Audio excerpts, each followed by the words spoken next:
To news details చూస్తున్నాం. Party ఫిరాయింపు ఎమ్మెల్యేల ఎపిసోడ్లో కీలక పరిణామం చోటు చేసుకుంది. నిన్న ఢిల్లీ వెళ్లి న్యాయ నిపుణులతో చర్చించిన ఎమ్మెల్యే దానం నాగేందర్ ఇవాళ శాసనసభ వ్యవహారాల మంత్రి శ్రీధర్ బాబుతో సమావేశమయ్యాడు. ఏఐసీసీ పెద్దలతో జరిపిన మంతనాలను శ్రీధర్ బాబుతో చర్చించారు. ఇప్పటికే స్పీకర్ను కలిసి ఎమ్మెల్యే కడియం శ్రీహరి మరింత గడువు కోరాడు. ఎమ్మెల్యే కడియం శ్రీహరి మాదిరిగా తనకు కూడా మరింత గడువు ఇవ్వాలని స్పీకర్ను కోరే యోచనలో ఉన్నట్టు తెలుస్తోంది. దీనికి సంబంధించిన మరింత సమాచారం మా ప్రతినిధి ప్రదీప్ అందిస్తారు. ప్రదీప్, పార్టీ ఫిరాయింపు ఎమ్మెల్యేల ఎపిసోడ్లో కీలక పరిణామం కనిపిస్తోంది. శాసనసభ వ్యవహారాల మంత్రి శ్రీధర్ బాబుతో దానం నాగేందర్ భేటీ అయ్యారు కదా, దీనికి సంబంధించిన అప్డేట్స్ ఏంటి?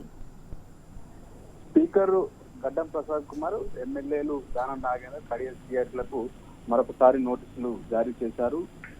రేపటి వరకు వారికి వివరణ ఇవ్వాలని చెప్పి ఆదేశించారు. అయితే మరికొంత సమయం కావాలని కడియం శ్రీహరి స్పీకర్ ను కలిసి కోరారు. అటు దానం నాగేందర్ ఢిల్లీ వెళ్లి న్యాయ నిపుణులతోనూ అటు పార్టీ పెద్దలతో చర్చించారు.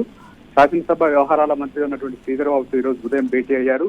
ఏం చేయాలనే దానికి సంబంధించి వారితో చర్చించినట్టుగా సమాచారం అంతా ఉంది. సికింద్రాబాద్ ఎంపీగా కాంగ్రెస్ అభ్యర్థిగా టీఆర్ఎస్ ఎమ్మెల్యేగా ఉండి పోటీ చేశారు. ఈ నేపథ్యంలో ఎట్టి పరిస్థితుల్లో ఆయనపై వేటు తప్పదన్నటువంటి చర్చ ఉంది. ఒకవేళ అనర్హత వేటు కంటే పార్టీకి రాజీనామా ఎమ్మెల్యే పదవికి రాజీనామా చేయాలన్నటువంటి ఆలోచనలో ఉన్నట్టుగా తెలుస్తా ఉంది. అయితే స్పీకర్ నోటీస్ ఇచ్చినటువంటి నేపథ్యంలో ఆ నోటీసులకు సంబంధించి రిప్లై